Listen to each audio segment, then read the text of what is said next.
Foreign observers who certified the last three elections will not be allowed in the upcoming general election, says CEC.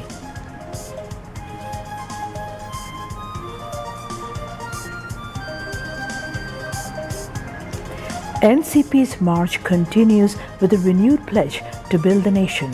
The party will deliver a disparity-free and democratic Bangladesh, says Nahid Islam. Finance advisor hopes to reduce the tariffs imposed by the US government on Bangladeshi products through discussions.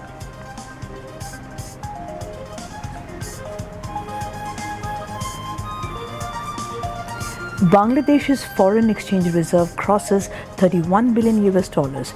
Record remittance inflow boosts foreign exchange reserves, informs central bank.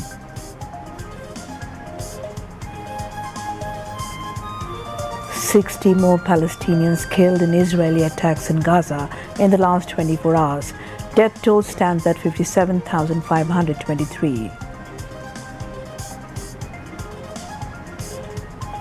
Unpalikele, Bangladesh chasing a target of 286 runs against Sri Lanka in the series decider. Assalamu alaikum. This is Shamim Khan, welcoming you all to News at 10. Those were the headlines. We now move on to the news and details. The Election Commission does not wish to allow foreign observer organizations that previously validated the last three national elections as free and fair to monitor the upcoming parliamentary election. Chief Election Commissioner A.M.M. Nasiruddin made the statement to journalists today following a meeting with Canada's High Commissioner to Bangladesh, Ajit Singh, at the Election Commission headquarters in Agargaon. The CEC stated that they have already sent a letter to the European Union inviting them to observe the upcoming election.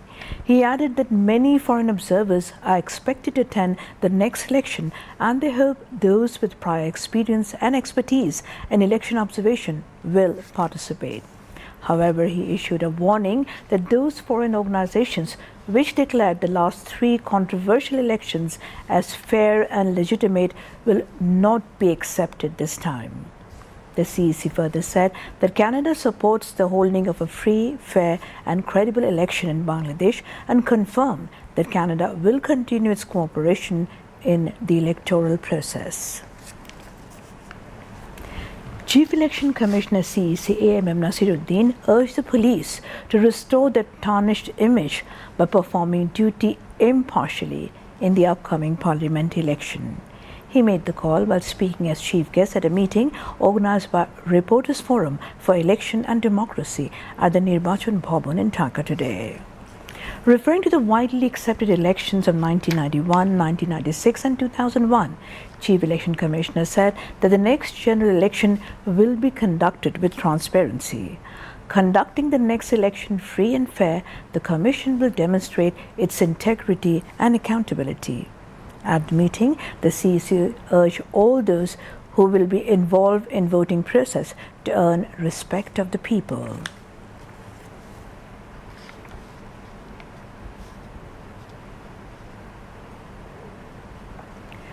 Finance advisor Dr. Saluddin Ahmed has expressed optimism that United States imposed tariffs on Bangladeshi products can be reduced through discussions. He made this remark while talking to reporters today after a meeting of the Public Procurement Advisory Committee at the Secretariat today.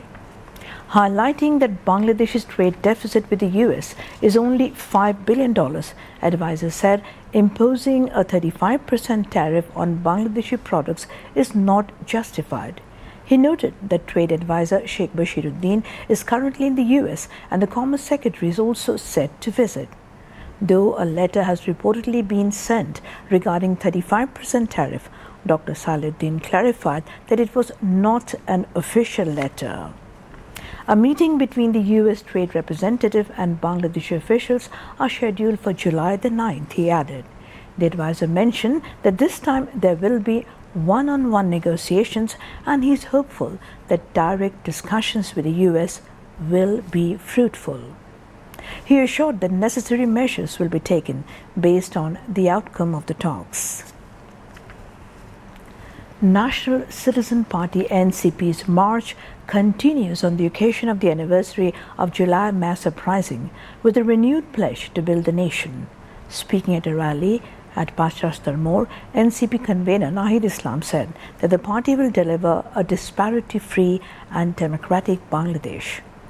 After the Wayside rally, the walkathon started the journey towards Mehedpur district. On the 8th day of the program, Kushtia March program began late than the scheduled time due to rain. At around 1 in the afternoon, NCP leaders visited the grave of martyr Abrar Fahad at village Raidanga of Kumar Khali Upazila and offered prayers there for the peace of the departed soul.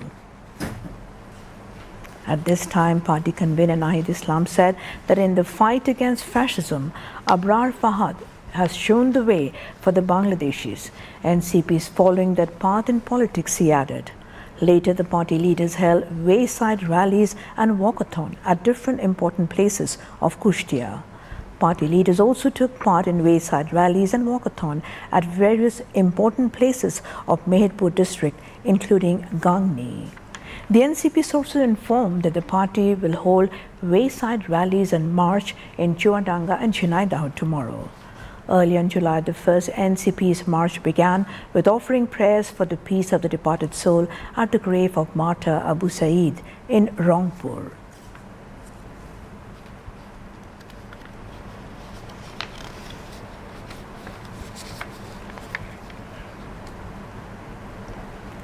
In the last fiscal, Bangladesh's foreign currency reserves exceeded $31 billion by the end of June due to a record inflow of remittances. During the period, Bangladesh received the highest remittance inflow in its history. The amount was $30.32 billion, an increase of around 27% compared to the previous fiscal year. According to Bangladesh Bank, remittances sent by expatriates played the most significant role in increasing the forex reserve. Analysts said that the interim government, which took over after the fall of the previous regime, repaid a substantial amount of foreign loans left behind. Expatriate remittance fighters, driven by patriotism, declared solidarity with the government and began sending remittances through legal channels. This led to a steady increase in the foreign currency reserve. As a result, the economy is beginning to recover. Economists pointed out that not only are expatriates sending money through formal channels, but decline in money laundering compared to previous years has also contributed to the growth in reserves. At the same time, local economy is picking up and exports are also on the rise. They, however, emphasize that relying solely on remittances is not enough to stabilize the country's economy. Export volumes must be increased and product diversification must also be ensured. Overdependence on a single export item should be reduced, and above all, political stability must be ensured in the country, they opined. Now, international news.